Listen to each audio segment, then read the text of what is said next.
म्हणता घोडेस्वार? बोला. घ्या. नाही नको.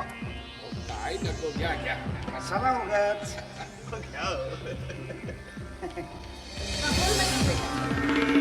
काय ग 4-5 महिन्याच्या नंतर आज फोन केलास? इतका राग आला तुला आमचा? हे बघ बाळा, आता राग सोड. अगं आम्हाला जेव्हा कळलं ना की तू शिवाला हॉस्पिटलमध्ये घेऊन गेलीस तेव्हा आम्हाला खूप आनंद झाला. हो खरं सांगते मी. अगं आई आहे मी तुझी, विश्वास कर माझ्यावर. बरं हे जाऊ दे, मला सांग शिवा कसा आहे? काय? आणि डॉक्टर काय म्हणाले? हो का? आणि तुम्ही कधी येत आहे? हो. आणि सुहासिनी 15 दिवसाच्या आधीच? बरं ठीक आहे. या ठेवू आता. ठेवते. बाय. काय झालं आई? काय झालं तुझा? काय प्रॉब्लेम झालाय का सांग ना. हो खूप मोठा प्रॉब्लेम झालाय. काय झालं? मैत्री सांगत होती की शिवा 90% बरा झालाय. काय? कुठेतरी फॉरेनचे डॉक्टर आले आणि या 6 महिन्यामध्ये त्याला शॉक देऊन बरं केलं. हे सगळं तू खरं सांगतेस? ओ खरं बोलते. तुमच्या मेलेल्या बहिणीची शपथ. आणि काय आई? अरे आज घरी येतात एवढ्यात पोहोचतील पण. सुहासिनीची काय? ती सुहासिनी कुठे गेली? अहो ती 15 दिवसाच्या आधीच घरी आली. शिवा 90% बरा झालाय आणि औषधांनी 10% बरा होणार आहे. आता तो घरी आल्यानंतर कुणाला ओळखते देवच जाणे. आणि तो घरी आल्यानंतर त्याने जर तिला बघितलं आणि आपल्याला विचारलं ही कोण, तर आपण काय सांगणार? आणि ती त्याची सावत्र आई आहे कळल्यावर त्याला परत अटॅक येईल आणि तो परत वेळा होईल म्हणून डॉक्टरने तिला आधीच घरी पाठवून दिलं असेल. नाही बाबा. अच्छा, म्हणजे शिवा घरी येईल तेव्हाच कळेल की तो कुणाला ओळखतोय ते. पण म्हणला कदाचित त्याने सुहासिनीला ओळखलं तर? तिला ओळखू देत वा नको बाबा. आता साला शेवटी बरा झाला म्हणजे आपल्या हातात येणारी संपूर्ण इस्टेट त्याचीच राहो. कूल डाऊन बेटा, कूल डाऊन. अरे तो तिला ओळखू दे अथवा नको, पण तुम्ही हे का विसरताय की आपली मैत्री प्रेम करते त्याच्यावर. अरे दोघांचं लग्न उरकून टाकू म्हणजे कसं घरची इस्टेट घरी.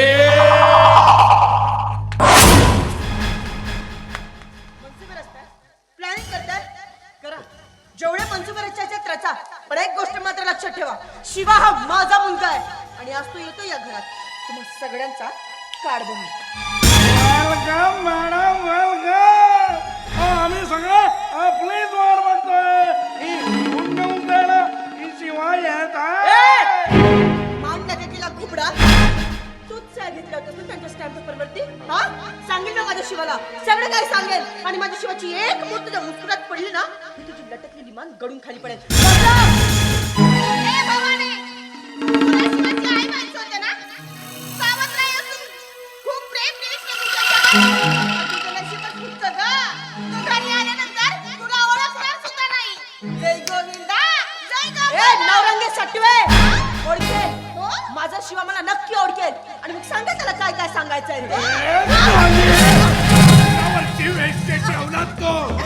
तू सांगणार आहेस का शिवाला? तू सांगणार आहेस शिवाला? काय सांगणार आहेस का?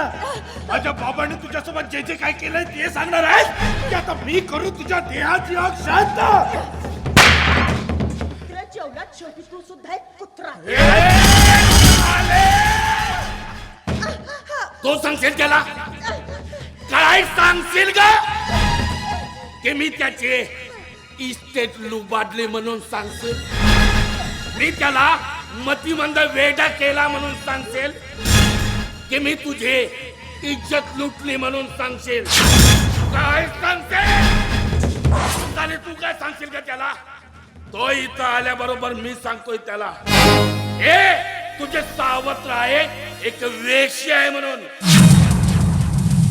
हे तुझे सावत्र आहे, या मन्याची राखेल आहे म्हणून. ज्याला तू आपला सख्खा मामा म्हणतोयस ना, त्या तुझ्या सख्ख्या मामाने या मन्याने या तुझ्या आईला रखेल केली आहे म्हणून. आता सांगून पुन्हा मी त्याला वेडा करेन. मंदार मी पाया पडते, असं काही करू नका. खरंच मला माझ्या शिवाचं जीवन पुरवायला बघायचं, त्याला दुरुस्त हे काय करतेस ग तू? काय करतायस? कुणाच्या पाया पडतायस तू? या लोकांच्या. अगं तो परमेश्वर आहे ना, तो सगळं व्यवस्थित करेल. तुझ्या माझ्या बाळाच्या पाठीशी ना, त्याला काय नको सगळं काय बघ. या सगळ्यांच्या आयुष्यातून खूप दूर निघून जाईल, कारण मला फक्त माझा शिवा हवा. तो दुरुस्त झालेला बघायचा मला प्रेम. हे सुहासिनी, कुठं निघालेस? त्या शिवाला दुरुस्त करून साले तू आमच्या स्वप्नांवर पाणी फेरलंस आणि आता इतक्या सहजतेनं निघालीस. सुहासिने, तू केलेल्या कृत्यासाठी तुला एवढीशी शिक्षा नाही, तुला तर मरण यातनं भोगायला लावेल मी. या घरचे मालकी नाहीस ना तू, पण आता या क्षणापासून या घरची तू एक मोलकरीण होतेल. तू रोज शिवाला पाहशील, शिवा तुला पाहेल. तो तुझ्या जवळ असून सुद्धा तो तुझा कधीच होणार नाही. चढून खाक होशील आणि मग मी बनवेन त्याला व्यसनाधीन. एक नालायक क्रूर माणूस, आणि त्याच्याच हाताने करायला लावेल तुझा छळ, तुझा तिरस्कार, तुझ्यावर अत्याचार. वेळ काळ प्रसंग तसा आलाच ना सुहासिने, तर त्याच्याच हाताने करायला लावेल तुझ्यावर बलात्कार.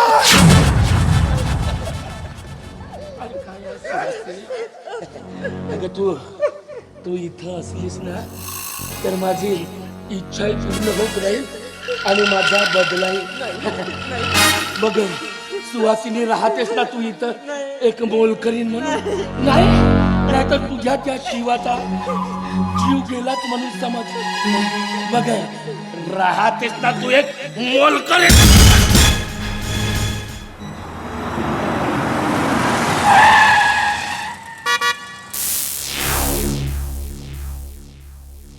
शिवा, तुझं तुझ्या स्वतःच्या घरामध्ये स्वागत आहे.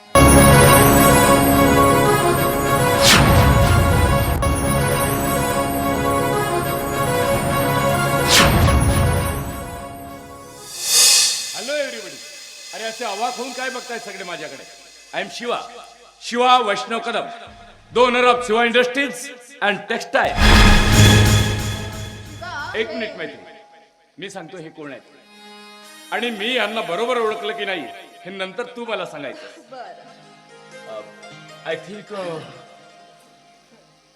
हे माझे मामा आहे, भुजंग मामा. Am I right?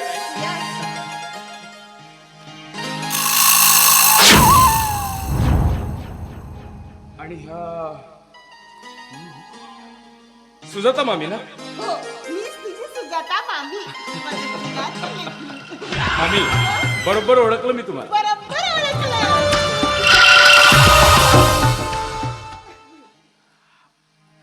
And he... Mandar. अरे यस माय डियर. हो मंदार. अरे हो शिवा, या लास्ट वीक मध्ये आपल्या कंपनीला 2 करोड रुपयांचं प्रॉफिट झालं यार. हो, congratulation. Congratulations you also. Excuse me. मी आपला वकील घोडेश्वर. ते जरा मला कोर्टात इमर्जन्सी काम निघालं, मला आता निघावं लागेल. हा, yes yes yes, you can go. वा शिवा बेटा वा. अरे आज सगळं तू तर सगळ्यांनाच ओळखलास. आता काय तू खूप लांबच्या प्रवासातून आलायस, थकलेला असेल, तेव्हा वर जा, फ्रेश हो आणि मस्त आराम कर. अगं मैत्री, माझा मामा कुठे आहे ग? माझा मन्या मामा ग. मला दिसत नाहीये तो. मामा, अरे ओ मामा, मन्या मामा. अरे अरे मामा, अरे बघ मी आलोय. अरे मामा, असं रडतोस कशाला? अरे अगदी ठणठणीत आहे मी. आता रडायचं नाही हा. बरं, मी आराम करते हा.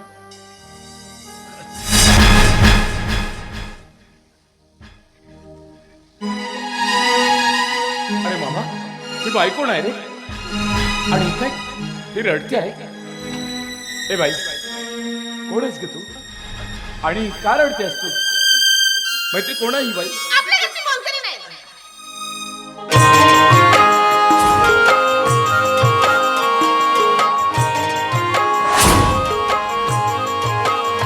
देवा कधी माझं बाळ मला पाहिलं, कधी कुशी मंदी माझ्या ते गाराईल, कधी आनंदानं जवळ ते येईल, कधी आई म्हणून हाक मला देईल.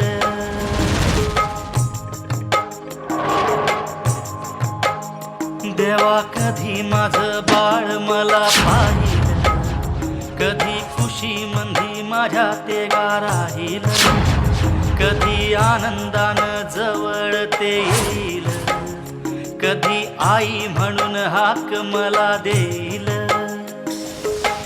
कृष्णाची यशोदा तशी मी तुझी माई रे, तुझ्यासाठी राजसहा जीव माझा जाईल रे. बाळा मीच तुझी आई रे, बाळा मीच तुझी आई, बाळा मीच तुझी आई रे, बाळा मीच तुझी आई.